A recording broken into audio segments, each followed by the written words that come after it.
Hello students, English with Arijit sir YouTube চ্যানেলে তোমাদেরকে welcome. আশা করছি তোমরা খুব ভালো রয়েছো। তো এই ক্লাসে আজকে আমরা পড়ব স্টিল আই রাইজ এই কবিতাটি, যে কবিতাটি লিখেছেন মায়া অ্যাঞ্জেলু। তোমাদের সেকেন্ড সেমিস্টারের আরেকটি যে কবিতা রয়েছে মাই লাস্ট অ্যাশেস, সেই কবিতাটিও কিন্তু আমার চ্যানেলে আপলোড করা রয়েছে, তোমরা অবশ্যই ভিডিওটি দেখে নেবে। তো আমরা আজকে যে কবিতাটি পড়ব স্টিল আই রাইজ বাই মায়া অ্যাঞ্জেলু, কবিতাটি একটি অত্যন্ত ইন্সপিরেশনাল এবং মোটিভেশনাল একটি কবিতা, যে কবিতাটা পড়লে আমরাও কিন্তু মানসিকভাবে দৃঢ়তা, মানসিকভাবে কনফিডেন্স পেতে পারি।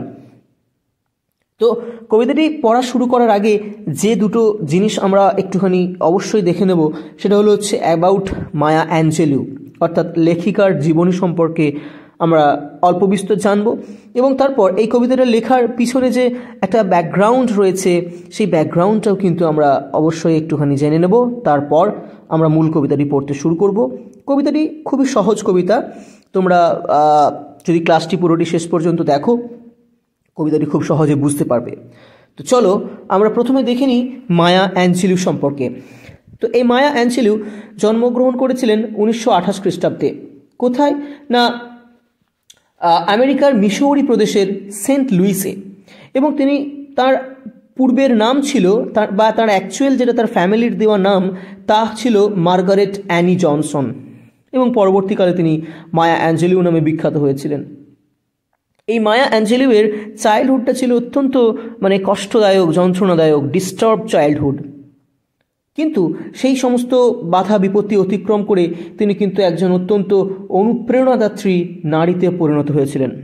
এবার তার চাইল্ডহুডটা, যেটা এইমাত্র বললাম যে খুব যন্ত্রণাদায়ক একটা চাইল্ডহুড ছিল। কেন না, মায়া অ্যাঞ্জেলুয়ের যখন বয়স ছিল মাত্র 3 বছর, তখনই কিন্তু তার বাবা মায়ের মধ্যে বৈবাহিক সম্পর্ক বিচ্ছেদ হয়ে যায় বা সেপারেশন হয়ে যায়।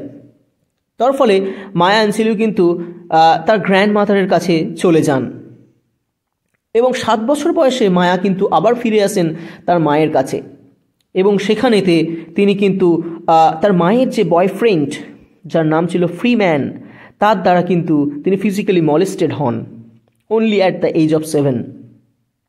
মায়া সেই ঘটনা কিন্তু তার পরিবারকে জানিয়ে দেয়, এবং যার ফলে সেই লোকটি বিচারে তার জেল হয়ে যায়। কিন্তু সেই জেল হয়েছিল মাত্র 1 দিনের জন্য। 1 দিন পরেই কিন্তু সেই ফ্রিম্যান তিনি আবার ছাড়া পেয়ে গেছিলেন, কিন্তু তার পরিবার তার উপর প্রতিশোধ নেওয়ার জন্য তাকে কিন্তু মার্ডার করেছিল।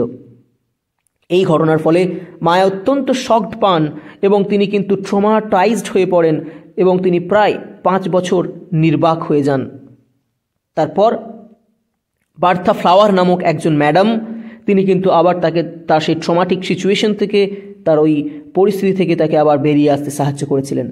তাহলে এটা হলো মায়া অ্যাঞ্জেলুয়ের চাইল্ডহুড, যে একটা কেমন চাইল্ডহুড ছিল সেটা আমরা জানতে পারলাম। অত্যন্ত ডিস্টার্বড, একটা কষ্টদায়ক, যন্ত্রণাদায়ক চাইল্ডহুড ছিল। এছাড়াও এবারে আমাদেরকে জানতে হবে যে এই মায়া অ্যাঞ্জেলু belong to an Afro American family. তিনি আফ্রো আমেরিকান বলতে আফ্রিকান বংশোদ্ভূত আমেরিকান পরিবার থেকে তিনি বিলং করতেন। তিনি ছিলেন একজন কৃষ্ণাঙ্গ মহিলা, এবং তিনি এটা দেখে এসেছেন, এটা তিনি জেনে এসেছেন যে যারা ইউরোপিয়ান আমেরিকান বা যারা হোয়াইট আমেরিকান অর্থাৎ শ্বেতাঙ্গ, তারা কিন্তু এই কৃষ্ণাঙ্গদের ওপরে, আফ্রো আমেরিকানদের ওপরে কীভাবে অত্যাচার করেছে বছরের পর বছর ধরে, তাদেরকে কৃতদাস বানিয়ে রেখেছিল, তাদেরকে দিয়ে বিভিন্ন কাজ করাতো, অত্যাচার করত, শোষণ করত, নিপীড়ন করত। এই যে শ্বেতাঙ্গদের প্রতি তার যে একটা ক্ষোভ, শ্বেতাঙ্গদের প্রতি তার যে একটা ঘৃণা, সেটাই কিন্তু আমরা দেখব এই কবিতার মধ্য দিয়ে তিনি ফুটিয়ে তুলেছেন।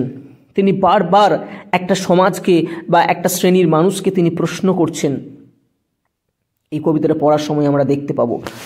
তো যাই হোক, এই এত সব কিছু অতিক্রম করেও কিন্তু তিনি একজন অত্যন্ত সফল একজন লেখিকা হয়ে উঠতে পেরেছিলেন।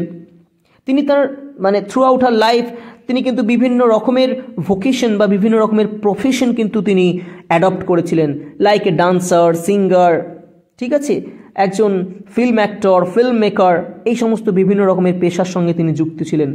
আর যেটা সবথেকে উল্লেখযোগ্য বলা দরকার সেটা হচ্ছে তিনি একজন সিভিল রাইট অ্যাক্টিভিস্ট ছিলেন, অর্থাৎ যে সিভিল রাইটস মুভমেন্ট হয়েছিল সেই সিভিল রাইট মুভমেন্টসে তিনি কিন্তু অংশগ্রহণ করেছিলেন। এবার আমরা জেনে নেব যে background behind the still I rise. এই স্টিল আই রাইজ কবিতাটির পিছনে কি ব্যাকগ্রাউন্ড রয়েছে দেখো। Still I rise was written to portray the resilience of black people in response to racial discrimination and injustice. এই স্টিল আই রাইজ এই কবিতাটি লেখা হয়েছিল কি না ব্ল্যাক পিপলদের রেজিলিয়েন্সকে দেখানোর জন্য। রেজিলিয়েন্স কথাটা মানে কি না তাদের যে সহনশীলতা সেটাকে তুলে ধরবার জন্য। কিসের বিরুদ্ধে না in response to racial discrimination and injustice, যে জাতিগত একটা বৈষম্য, যে উৎপীড়ন, যে ইনজাস্টিস অন্যায়, সেটার বিরুদ্ধে ব্ল্যাক পিপলদের যে লড়াই, তাদের যে সহনশীলতা, সেই ছবিটাকে তুলে ধরবার জন্যই কিন্তু স্টিল আই রাইজ এই কবিতাটি লেখা। Still I rise was written during the 1970s। এই কবিতাটি লেখা হয়েছিল 1970-এর দশকে when অ্যাঞ্জেলিউ became involved in the civil and human rights movements. যখন অ্যাঞ্জেলিউ কিন্তু সিভিল এবং হিউম্যান রাইটস মুভমেন্টের সঙ্গে নিযুক্ত হয়েছিলেন। এনগেজড ইন পলিটিক্যাল অ্যাক্টিভিজম, তিনি বিভিন্ন রাজনৈতিক বিষয়ের সঙ্গে বা রাজনীতির সঙ্গে যুক্ত হয়েছিলেন। And travelled abode two Africa, এবং তিনি আফ্রিকাতে ভ্রমণ করেছিলেন। And these experiences likely gave অ্যাঞ্জেলিউ an intimate look at many forms of discrimination around the world. এই সমস্ত অভিজ্ঞতাগুলোই তাকে কিন্তু মানে সারা পৃথিবী জুড়ে চলতে থাকা বিভিন্ন যে ডিসক্রিমিনেশন, যে ভেদাভেদ, পার্থক্য, এইগুলোর প্রতি তাকে চোখে আঙুল দিয়ে কিন্তু দেখিয়ে দিয়েছিল এই সমস্ত বিভিন্ন অভিজ্ঞতাগুলো থেকে। Angelo also met and worked with some of the most inspiring leaders of the civil and human rights movement during the 1960s and 1970s. 1960 এবং 70-এর দশকে তিনি যখন সিভিল রাইট মুভমেন্টসে অংশগ্রহণ করেছিলেন, সেখানে কিন্তু তার সাক্ষাৎ হয়েছিল এবং তিনি কাজ করার সুযোগ পেয়েছিলেন বিভিন্ন ওই সিভিল রাইট মুভমেন্টসের ইন্সপায়ারিং লিডার্স বা নেতাদের সঙ্গে। This means that while Angelo witnessed injustice, she also got to see the resilient spirit of black people united in action. কাজেই মানে অ্যাঞ্জেলো দেখতে পাচ্ছেন একদিকে যেমন ইনজাস্টিস দেখতে পাচ্ছেন, অন্যায় অবিচার, সেটাকেও যেমন তিনি মানে চাক্ষুষ করছেন, সেটারও যেমন তিনি সাক্ষী থাকছেন, একইভাবে তিনি দেখতে পাচ্ছেন যে ব্ল্যাক পিপলরা কীভাবে তাদের রেজিলিয়েন্ট স্পিরিটকে কাজে লাগিয়ে তারা কিন্তু একত্রিত হচ্ছে, এটাও কিন্তু তিনি অনুভব করেছিলেন। And these experiences with রেসিসিজম and resistance influenced অ্যাঞ্জেলিউস writing during the 1970s and saved the themes in many of her poems including still I rise. এই সমস্ত অভিজ্ঞতা রেসিজম এবং রেজিস্ট্যান্সকে নিয়ে, রেসিজম মানে হচ্ছে কি বললাম, জাতিভেদ প্রথা বা বর্ণ বৈষম্য, এবং রেজিস্ট্যান্স অর্থাৎ একটা প্রতিরোধ গড়ে তোলার যে মানসিকতা, অত্যাচারীদের বিরুদ্ধে প্রতিরোধ প্রতিবাদ গড়ে তোলার যে মানসিকতা, এই জিনিসগুলোই কিন্তু মায়া অ্যাঞ্জেলিউকে তার কবিতা লিখতে ইনফ্লুয়েন্সড করেছিল। বুঝতে পারলে? তাহলে এটা হচ্ছে স্টিল আই রাইজ কবিতার ব্যাকগ্রাউন্ড। তো আর বেশি কিছু না বলে আমরা কিন্তু এবারে সরাসরি মূল টেক্সটটি পড়তে শুরু করব। তো দেখো, তাহলে চলো আমরা কবিতাটা পড়তে শুরু করি। তো প্রথম স্ট্যান্সায় কি বলেছে দেখো, you may write me down in history with your bitter twisted lies, you may Trott me in the very dirt, but still like dust I will rise. তাহলে কি বলেছেন যে you may write me down in history, তোমরা আমাকে ইতিহাসে লিখতে পারো, with your bitter twisted lies, তোমাদের তিক্ত বিকৃত মিথ্যা দিয়ে।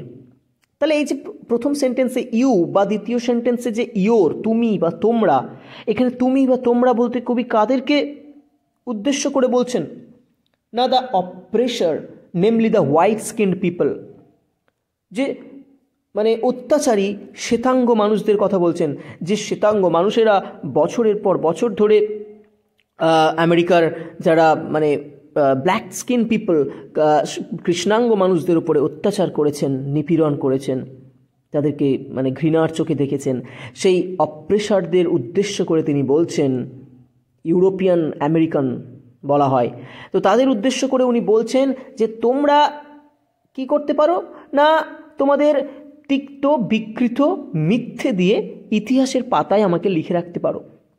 তাহলে দেখো যে ইতিহাস লেখেন কারা না, যাদের হাতে ক্ষমতা রয়েছে, তাই না? শাসক শ্রেণী, তারা ইতিহাস লেখেন।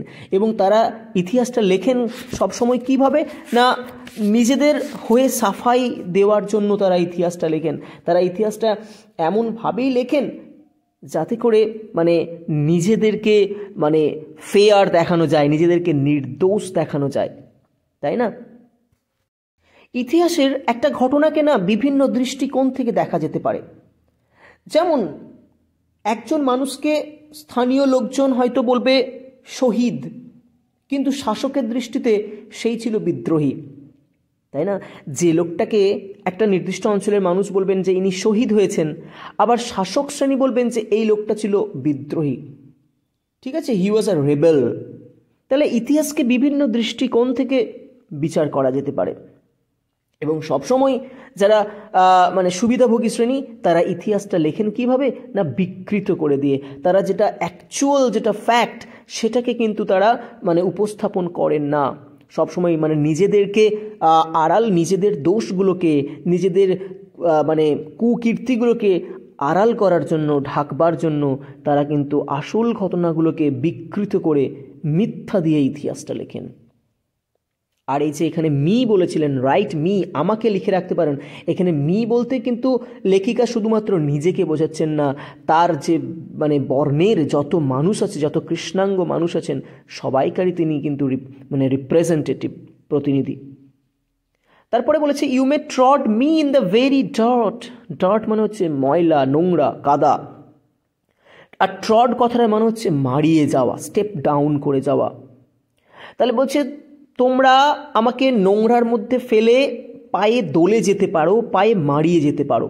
তার মানে এতদিন ধরে সেটাই করে এসেছেন এই শ্বেতাঙ্গ মানুষেরা, এতদিন ধরে তাদেরকে অত্যাচার করেছেন, তাদেরকে শোষণ নিপীড়ন করেছেন, তাদেরকে মাটিতে ফেলে পিষে দিয়েছেন। তো তোমরা সেটা করতে পারো আমাকে, you may Trott me in the very dirt, আমাকে নোংরার মধ্যে তোমরা ফেলে আমাকে পিষে মেরে ফেলতে পারো।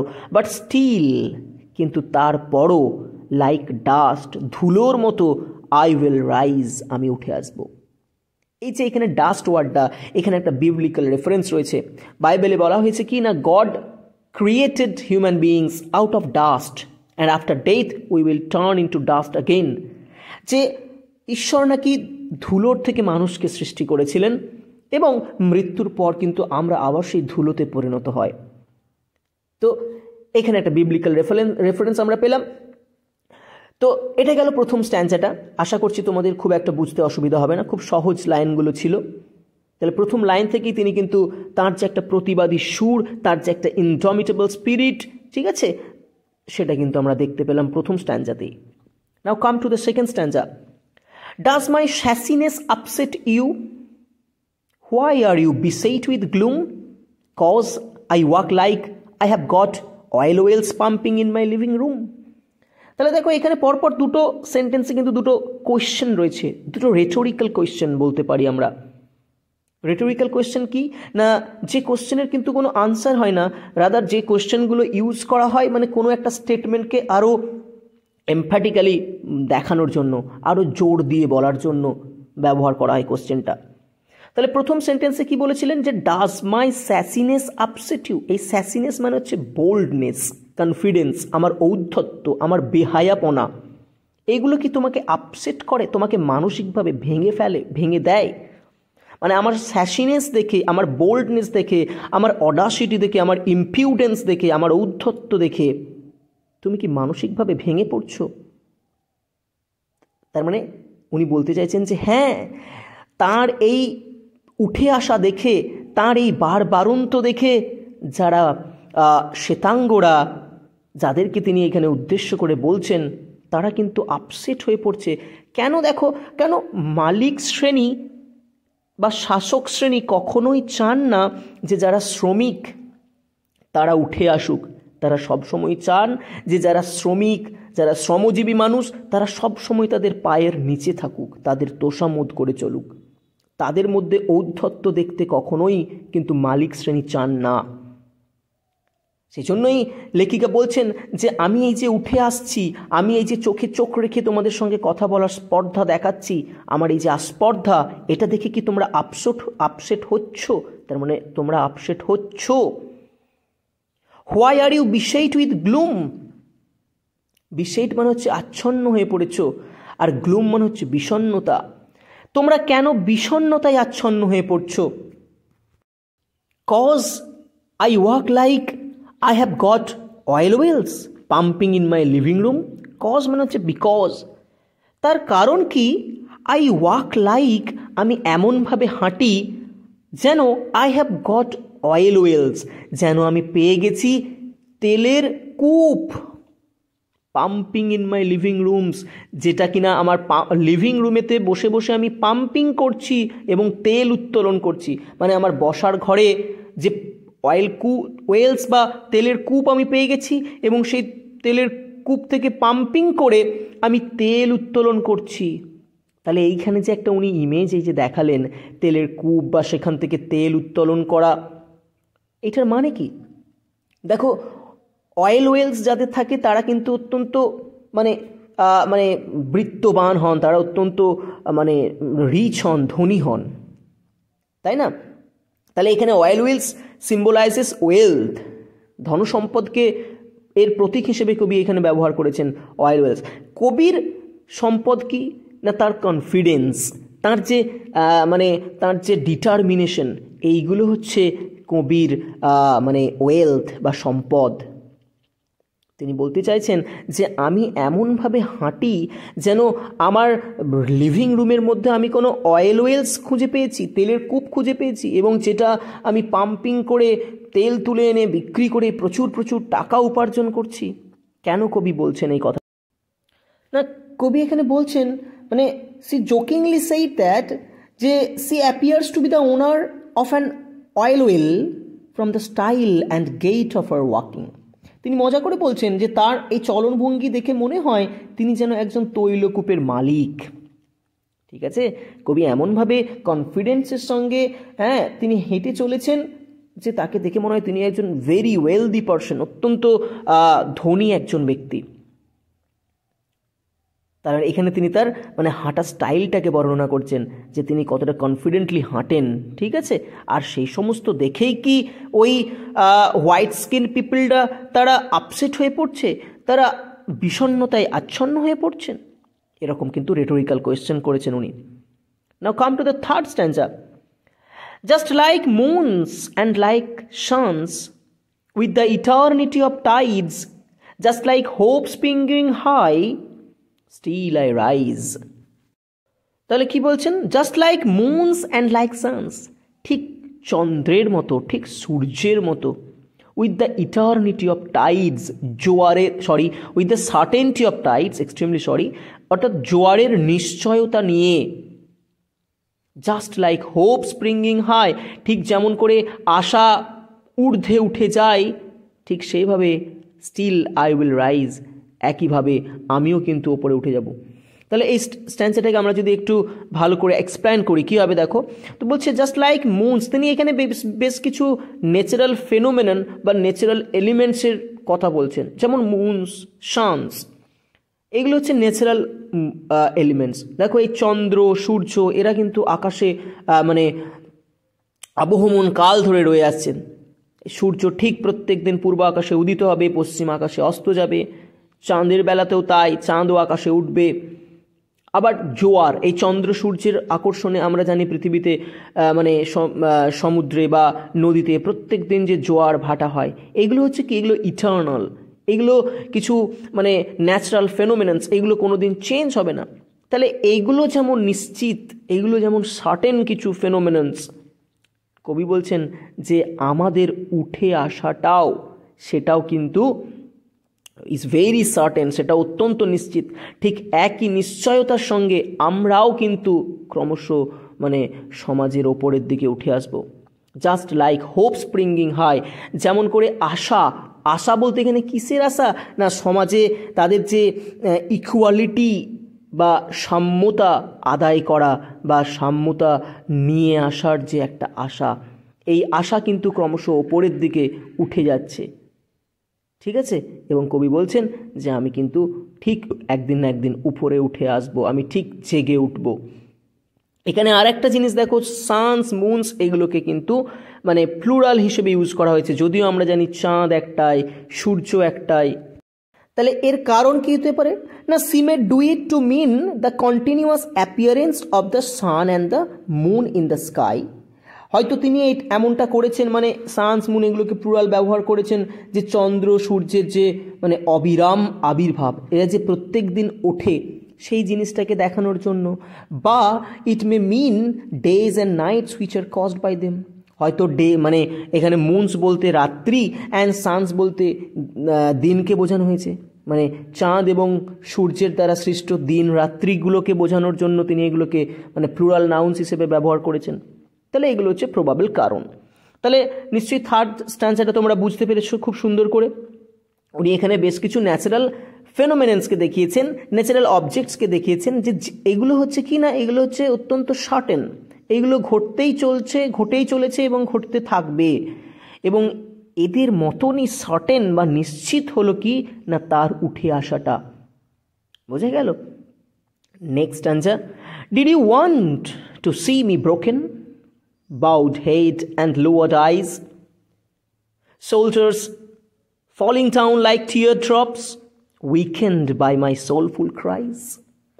কি যে এখানেও দেখো তিনি কিন্তু বেশ কতকগুলো মানে কোয়েশ্চেন ইউজ করেছেন, যেগুলো কিন্তু রেটোরিক্যাল কোয়েশ্চেন, আমি আগেই বলেছি।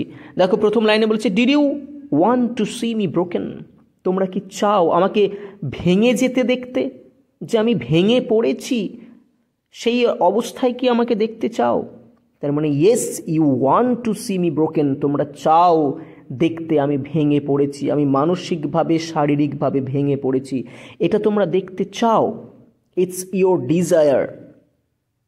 বাউড হেড অ্যান্ড লোয়ার্ড আইস, আমার মাথা নিচু হয়ে থাকবে, আমার চোখগুলো মাটির দিকে থাকবে, মানে আমি মাথা নত করে থাকবো, চোখ তুলে কথা বলবো না, এরকম অবস্থায় আমাকে তোমরা কি দেখতে চাও? মানে হ্যাঁ তোমরা দেখতে চাও। বললাম তোমাদেরকে যে কখনোই মানে শাসক শ্রেণী চায় না যে দাস বা যারা মানে শ্রমিক শ্রেণী তারা কখনো মাথা তুলে চোখ তুলে তাদের চোখে চোখ রেখে কথা বলুক, এটা তারা কখনো চায় না। তাহলে এখানে মায়া অ্যাঞ্জেলিউ পরিষ্কার বলে দিচ্ছেন যে ওই আমেরিকান শ্বেতাঙ্গরা কৃষ্ণাঙ্গদেরকে কী রকম অবস্থায় দেখতে চায়। তারা দেখতে চায় যে তারা ভেঙে পড়েছে, তাদের মাথা নত হয়ে গেছে, তাদের চোখ মাটির দিকে রয়েছে, নিচু হয়ে রয়েছে, এরকম অবস্থায় তারা দেখতে চায়। Shoulders falling down like tears drop, আমাদের কাঁধগুলো ভেঙে পড়ছে, নুয়ে পড়ছে, ঠিক যেমন করে চোখের জল গড়িয়ে পড়ে, যেমন করে চোখের জল আমাদের গাল বেয়ে নিচে মাটিতে ঝরে পড়ে, সেরকম করে আমাদের কাঁধগুলো ভেঙে পড়বে, মাটিতে নুয়ে পড়বে, এটা দেখতে চাও। Weakened by my soulful cries, তুমি কি দেখতে চাও আমার সোলফুল ক্রাইজ, আমার অন্তরের আকুল কান্নায় আমি ভেঙে পড়েছি, দুর্বল হয়ে পড়েছি। উইকেন্ড হওয়া মানে দুর্বল হয়ে পড়া, আর সোলফুল ক্রাইজ মানে হচ্ছে মানে অন্তরের যে আকুল কান্না, সেই আন্তরিক কান্নায় আমি ভেঙে পড়েছি, দুর্বল হয়ে পড়েছি, এরকম অবস্থায় কি তোমরা আমাকে দেখতে চাইছো? এই প্রশ্নের মধ্য দিয়ে উনি এটা মানে এস্টাবলিশ করতে চাইছেন যে কেমনভাবে ওই অপ্রেশাররা, ওই হোয়াইট স্কিন পিপলরা তারা এই ব্ল্যাক স্কিন পিপলদেরকে কেমনভাবে দেখতে চায়, এটা উনি কিন্তু বুঝিয়ে দিলেন। ঠিক আছে, next answer, does my হটিনেস offend you, don't you take it awful hard, cause I love like I have got gold mines digging in my own backyard. আবারও একটা প্রশ্ন দিয়ে শুরু করছেন, ডাজ মাই হটিনেস অফেন্ড ইউ, আমার এই হটিনেস মানে হচ্ছে আমার এই ঔদ্ধত্য, আমার এই ঔদ্ধত্য কি তোমাকে মানে বিব্রত করে, তোমাকে বিরক্ত করে, তোমাকে রাগিয়ে তোলে? তার মানে লেখিকা বলছেন যে তিনি যখন তার ঔদ্ধত্য প্রকাশ করেন, তিনি যখন তার ইম্পিউডেন্স প্রকাশ করেন, তা দেখে ওই হোয়াইট স্কিন পিপলরা তারা কিন্তু অফেন্ডেড হয়, তারা বিরক্ত হয়, তারা বিব্রত হয়, কারণ তারা চায় না যে এই কৃষ্ণাঙ্গরা তাদের সামনে তাদের হটিনেসটাকে দেখাক, তাদের ইম্পিউডেন্সকে দেখাক। সেই জন্য বলছেন যে আমার ঔদ্ধত্য দেখে কি তোমরা বিব্রত হও? আমার ঔদ্ধত্য কি তোমাদেরকে ক্ষুণ্ণ করে? Don't you take it awful hard. তোমার কাছে কি এটা ভীষণ কঠিন মনে হয় না? Don't you take it awful hard, তোমার কাছে কি এটা ভীষণ কঠিন বলে মনে হয় না? মানে উনি প্রশ্ন করছেন, এটাও এক প্রকারের প্রশ্ন। মানে you take it as অফুলি hard, এটাকে তোমরা ভীষণ কঠিন বলে মনে করো। কজ, তার কারণ, I love like I have got gold mines, আমি এমনভাবে হাসি যেন আমি সোনার খনি খুঁজে পেয়েছি। Digging in my own backyard, আর যেটার খনন কার্য চলছে আমার নিজের মানে পিছনের উঠোনে। তাহলে আরেক জায়গায় আমরা একটা স্ট্যান্ডায় দেখেছিলাম যে তিনি বলেছিলেন তার যেন মানে বসার ঘরে, তার বেডরুমে তিনি যেন মানে ওয়েলস পেয়েছেন, তেলের কূপের সন্ধান পেয়েছেন। এখানে উনি বলছেন আমার ওন ব্যাকইয়ার্ডে, আমার বাড়ির ঠিক পিছনের উঠানে আমি যেন সোনার খনি খুঁজে পেয়েছি, আর যেটা থেকে আমি মানে খনন করে সোনা তুলে আনছি। এমনভাবে আমি হাসি, এতটা আনন্দের সঙ্গে, এতটা প্রাণবন্তভাবে আমি হাসছি। তাহলে এখানেও দেখো একটা মানে ওয়েলথ ইমেজেরি তিনি দেখিয়েছেন, ইমেজ অফ ওয়েলথ। এই যে গোল্ড মাইন স্ট্যান্ডস ফর মানে মানে রিচনেস, তাই না? মানে ধনীর ব্যক্তিদের একটা সিম্বল হচ্ছে এই গোল্ড মাইন্স। তাহলে উনি বলছেন যে আমি এমনভাবে হাসি, এমন প্রাণোচ্ছলভাবে, এমন আনন্দে খুশিতে আমি হাসি যেন আমার বাড়ির পিছনেই কোনো একটা গোল্ড মাইন্স আমি খুঁজে পেয়েছি, সোনার খনি খুঁজে পেয়েছি। আর আমার সেই হাসি দেখে তোমরা অত্যন্ত বিব্রত হও। তাহলে যদি তোমাদেরকে পরীক্ষায় প্রশ্ন দেয় যে what do oil wells and gold mines suggests in the poem, এই কবিতায় অয়েল ওয়েলস এবং গোল্ড মাইন্স এর তাৎপর্য কী, তখন তোমাদেরকে বলতে হবে যে the expressions oil wells and gold mines suggest the ownership of great wealth and affluence. এই তেলের কূপ, সোনার খনি, এগুলো বিশাল সম্পদ এবং সচ্ছলতার একটা ইঙ্গিত। Though the poet belongs to an impoverished community, যদিও কবি এক দারিদ্র্যপীড়িত একটি গোষ্ঠী থেকে বিলং করেন, her behavior and confidence expresses her wealthiness, তাঁর যে আচরণ, তাঁর যে আত্মবিশ্বাস, তার কিন্তু সম্পদশীলতার বার্তা প্রকাশ করছে। ঠিক আছে, যদিও তিনি একটা পিছিয়ে পড়া সম্প্রদায়ের মানুষ, মহিলা, কিন্তু তার আচরণ, তার যে একটা মানসিক দৃঢ়তা, আত্মবিশ্বাস, এইগুলো কিন্তু তার যে ওয়েলদিনেস, মানে মনের দিক থেকে তিনি কতটা ওয়েলদি, কতটা রিচ, সেগুলোই কিন্তু তিনি প্রকাশ করতে চাইছেন এই অয়েল ওয়েলস, গোল্ড মাইন্স, এই সমস্ত ইমেজগুলোকে কাজে লাগিয়ে। তারপরে দেখো next stanza, you may shoot me with your words, you may cut me with your eyes, you may kill me with your hatefulness, but still, like air, I will rise. বলছেন you may shoot me with your words, তুমি তোমার কথা দিয়ে আমাকে বিদ্ধ করতে পারো। এখানে ওয়ার্ডস মানে কি? এখানে ওয়ার্ডস মানে হচ্ছে হার্শ ওয়ার্ডস, অত্যন্ত কর্কশ শব্দ।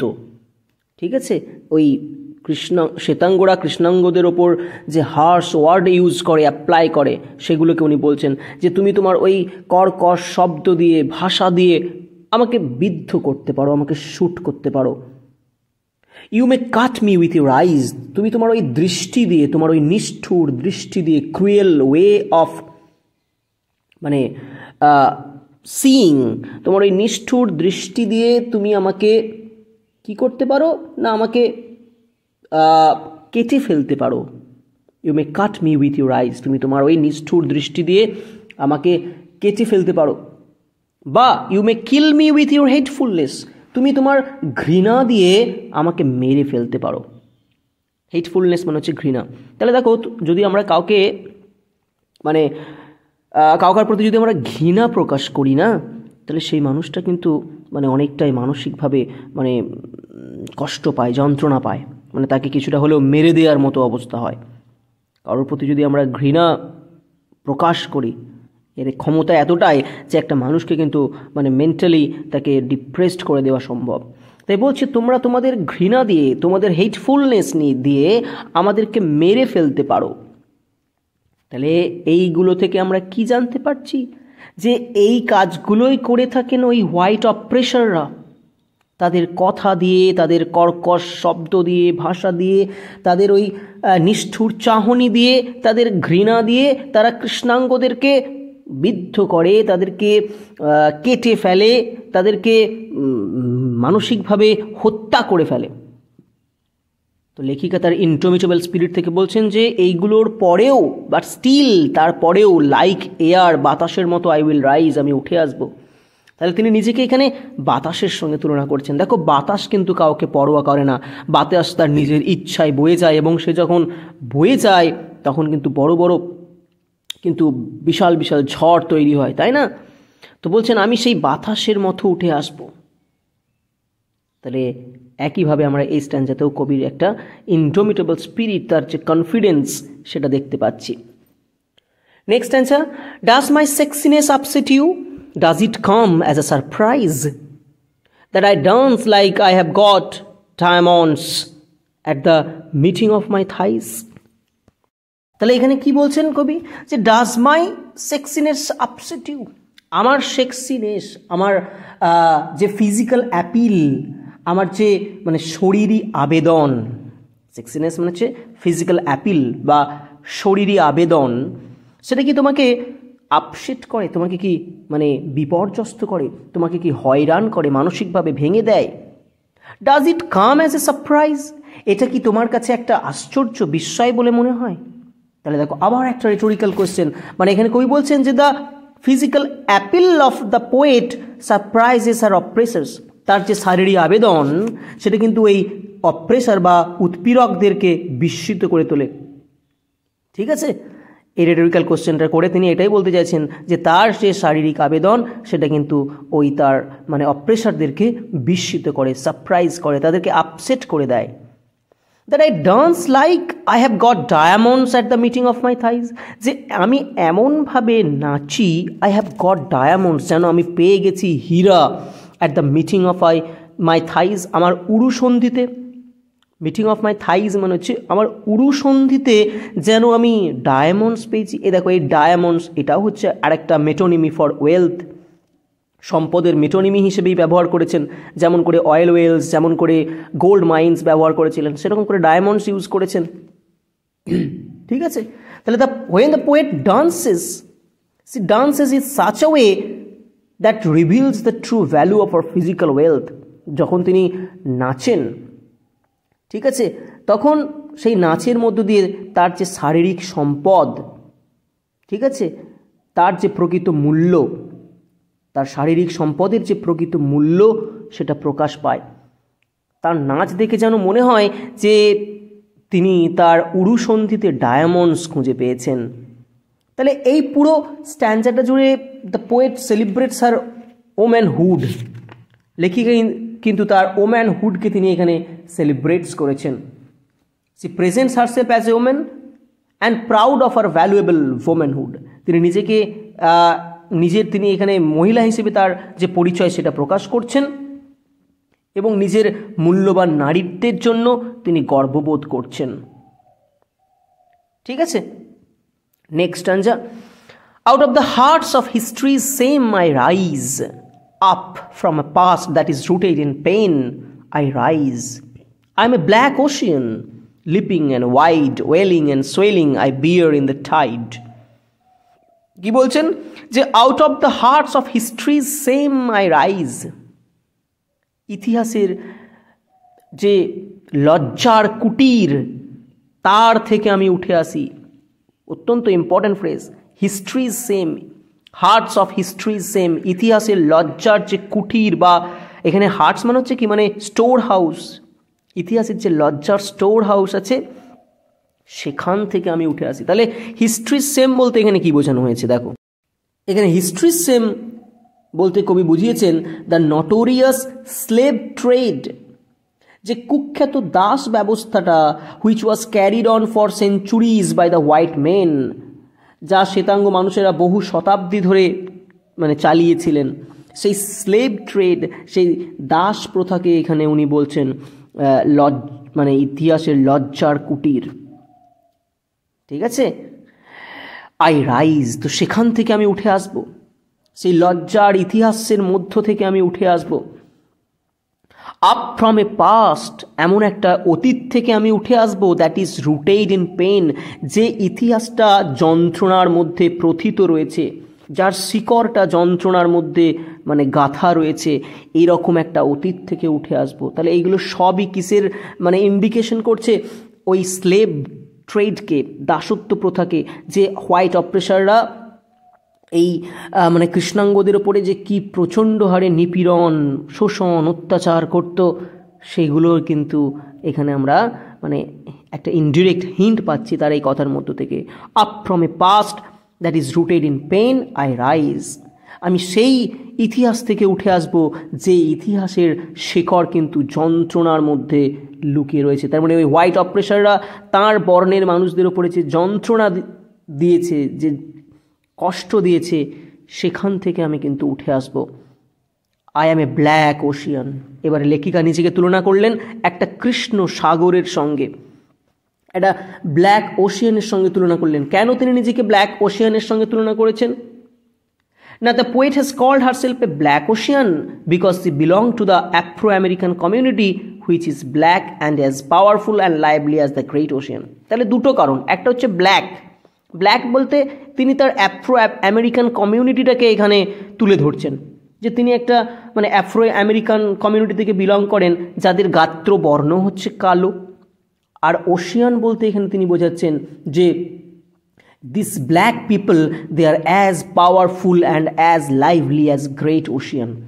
এই আফ্রো আমেরিকান বা কৃষ্ণাঙ্গ মানুষেরা তারা কিন্তু মানে একটা সমুদ্রের মতো, মহাসাগরের মতনই তারা কিন্তু পাওয়ারফুল, তারা শক্তিশালী এবং তারা প্রাণবন্ত। সেই জন্যই তিনি এখানে নিজেকে কিন্তু ব্ল্যাক ওশিয়ান বলছেন। লিপিং অ্যান্ড ওয়াইড, যে ওশিয়ানের ঢেউগুলো কি করছে না, ক্রমশ লাফিয়ে লাফিয়ে পড়ছে এবং যেটা বিশাল ব্যাপ্তি যার। Welling and swelling I bear in the tide. Welling মানে হচ্ছে কি, মানে নিচু হয়ে যাওয়া, আর সোয়েলিং মনে হচ্ছে স্ফীত হয়ে ওঠা বা ফুলে ফেঁপে ওঠা। ঠিক আছে, তাহলে এখানে মানে কি রাইজ অ্যান্ড ফল, ওঠা নামাটাকে বোঝানো হচ্ছে, যে আমার কখনো উত্থান কখনো পতন, যেমন করে সমুদ্রের যে ঢেউ, সেই ঢেউ যেমন করে মানে এক নাগারে কখনো উত্থান হয় কখনো তার পতন হয়, মানে ওঠা পাড়া চলতে থাকে, অবিরাম ঢেউয়ের ওঠা পাড়া চলতে থাকে, সেই একইভাবে আমারও কখনো উত্থান কখনো পতন। I bear in the tide, আমি বিয়ার করি অর্থাৎ আমি সহ্য করি বা আমি বহন করি টাইডকে, অর্থাৎ মানে জোয়ারকে। এখানে টাইড মানে হচ্ছে কি, জীবনের বিভিন্ন ঘাত প্রতিঘাত আঘাত, সেগুলোকে আমি সব সহ্য করে নিতে পারি। তার মানে হুঁশিয়ারি দিচ্ছেন হোয়াইট স্কিন পিপলদেরকে, শ্বেতাঙ্গ মানুষদেরকে, যে তোমরা আমাদেরকে অত্যাচার করতে পারো, কিন্তু সেই সমস্ত অত্যাচার ঘাত প্রতিঘাত আমি সব কিন্তু মানে সয়ে যেতে পারবো, সব মেনে নিতে পারবো। ঠিক আছে, পরের স্ট্যান্জায় দেখো, living behind nights of terror and fear I rise, into a day break that's ওয়ান্ডারাসলি clear I rise, bringing the gifts that my ancestors gave. I am the dream and the hope of the slave. I rise, I rise, I rise. খুব সুন্দর বলেছেন, বলছেন leaving behind nights of terror and fear I rise. Leaving behind অর্থাৎ পিছনে ফেলে রেখে, nights of terror and fear অর্থাৎ সেই টেরর ভয়, টেরর মানে আতঙ্ক, ফিয়ার মানে ভয়, সেই আতঙ্কের ভয়ের রাত্রিগুলোকে পিছনে ফেলে রেখে এসে। তাহলে এখানে আতঙ্কের ভয়ের রাত্রি বলতে অর্থাৎ সেই সমস্ত দিনগুলির কথা বা সেই সমস্ত রাত্রিগুলোর কথা বলছেন যেখানে কিন্তু তাঁর জাতির অর্থাৎ কৃষ্ণাঙ্গদের ওপর যে দিন রাত্রি যে অত্যাচার হতো, তাদেরকে যে ভয়ে আতঙ্কে দিন কাটাতে হতো, সেই দিন বা সেই সমস্ত রাত্রিগুলোর কথা এখানে মায়া আঞ্জেলিও বলছেন, যে সেই সমস্ত আতঙ্কের ভয়ের দিনগুলোকে বা রাতগুলোকে পিছনে ফেলে এসে আই রাইজ, আমি ঠিক উঠে আসব। Into a day break that's ওয়ান্ডারাসলি clear. আর আমি উঠে আসবো, আমি জেগে উঠবো এমন একটা ভোরে, ডে ব্রেক মানে হচ্ছে ভোর, দ্যাট ইজ ওয়ান্ডারাসলি ক্লিয়ার, যেটা বিস্ময়করভাবে সারপ্রাইজিংলি ক্লিয়ার, একটা পরিষ্কার উজ্জ্বল দিনে। তার মানে এটাই আমাদের আশা যে একটা ভোর হবে, যে ভোরে কিন্তু মানে যে ভোরটা হবে আমাদের জন্য মানে অন্য রকমের একটা ভোর, তাই না? ভোর সবসময় কি না, সবসময় একটা আশা বয়ে নিয়ে আসে। দিনের শুরু মানেই হচ্ছে যে কোনো নতুন আশা বয়ে নিয়ে আসে। তো সেই রকমই একটা ভোর আসবে আমাদের জীবনেও, যে ভোরটা হবে কি না ওয়ান্ডারাসলি ক্লিয়ার, মানে বিস্ময়কর রকমভাবে পরিষ্কার। এখানে পরিষ্কার মানে কি, মানে যেখানে আর কৃষ্ণাঙ্গ শ্বেতাঙ্গদের মধ্যে যে বিভেদ, যে বর্ণ বৈষম্য, সেই বর্ণ বৈষম্য থাকবে না। তাদের ওপরে যে শোষণ, অত্যাচার, তাদেরকে যে ঘৃণার চোখে দেখার যে দিন, সেই দিনগুলো কিন্তু সব মানে শেষ হয়ে যাবে, মুছে যাবে। একটা ইকুয়ালিটি তৈরি হবে। এইরকম একটা কিন্তু ভোরের স্বপ্ন দেখছেন মায়া অ্যাঞ্জেলিও। তো সেরকম একটা ভোরে আমি উঠে আসবো, আমি জেগে উঠবো। Bringing the gifts that my ancestors gave, bringing the gifts অর্থাৎ আমি নিয়ে আসছি, I am bringing the gifts, আমি নিয়ে আসছি সেই উপহারগুলো that my ancestors gave, যেগুলো আমার পূর্বপুরুষেরা আমাকে দিয়েছিল। তাহলে এবারে প্রশ্ন আসবে যে এখানে গিফট বলতে কিসের কথা বোঝানো হচ্ছে, কোন গিফটের কথা বলা হচ্ছে, কোন গিফটস তার পূর্বপুরুষেরা তাকে দিয়েছিল। এখানে কি কি গিফট না, তার সাহস, তার যে অদম্য জেদ, তার যে হার না মানা একটা মানসিকতা, যেগুলো সে তাদের পূর্বপুরুষদের বা কৃষ্ণাঙ্গ মানুষদের যে বিভিন্ন মানে রেজিলিয়েন্স, তাদের যে প্রতিবাদী একটা কণ্ঠস্বর, সেখান থেকে তিনি শিখেছেন, তাই না? তার পূর্বপুরুষেরা তাকে অদম্য জেদ দিয়ে গেছে, মানসিক দৃঢ়তা দিয়ে গেছে, তাকে সাহস দিয়ে গেছে। তো সেই সমস্ত গিফটসগুলো কিন্তু আমার মধ্যে রয়েছে, আমি সেই গিফটসগুলোকে নিয়ে আসছি। তার মানে তিনি এখানে কিন্তু মানে ডিরেক্টলি অর ইনডিরেক্টলি তিনি কিন্তু ওই হোয়াইট অপ্রেসার্সদেরকে মানে ওয়ার্নিং দিচ্ছেন যে আমার মধ্যে এই সমস্ত গিফটসগুলো রয়েছে, কিন্তু অদম্য জেদ, হার না মানা মানসিকতা, এগুলো আমার মধ্যে রয়েছে। I am the dream and the hope of the slave, আমি হলাম স্বপ্ন, আমি হলাম আশা সেই সমস্ত স্লেভদের। স্লেভ মানে সেই সমস্ত দাস। এখানে স্লেভ বলতে তিনি কাদেরকে বোঝাচ্ছেন, ওই সমস্ত কৃষ্ণাঙ্গ মানুষদেরকে, যাদেরকে কিন্তু শ্বেতাঙ্গরা দাসের মতো ট্রিট করত, ঠিক আছে, দাসের মতো তাদের সঙ্গে আচরণ করত, তাদেরকে অত্যাচার করত। সেই সমস্ত স্লেভদেরকে, সেই সমস্ত কৃষ্ণাঙ্গ মানুষদের জন্য আমি হলাম স্বপ্ন, আমি হলাম তাদের কাছে আশা। I rise, I rise, I rise, আমি উঠে আসবো, আমি উঠে আসবো, আমি উঠে আসবো। তাহলে এখানে উনি এই যে 3 বার পর পর রিপিট করলেন আই রাইজ, এই লাস্টের স্ট্যান্জাটাতেই তিনি 5 বার রিপিট করেছেন আই রাইজ, আমি উঠে আসবো, আমি উঠে আসছি। তার মানে উনি এখানে কিন্তু মানে মেকিং ইটস ভেরি ক্লিয়ার, তিনি এটা অত্যন্ত পরিষ্কার করে দিচ্ছেন, অত্যন্ত স্পষ্ট ভাষায় জানিয়ে দিচ্ছেন তার হোয়াইট অপ্রেসারদেরকে যে আমাকে কিন্তু তোমরা দমিয়ে রাখতে পারবে না, আমাদেরকে, বা এখানে আই বলতে তিনি পুরো ব্ল্যাক কমিউনিটিকে রিপ্রেজেন্ট করছেন, যে আমাদের মতো কৃষ্ণাঙ্গদেরকে আপনারা কিন্তু আর দমিয়ে রাখতে পারবেন না।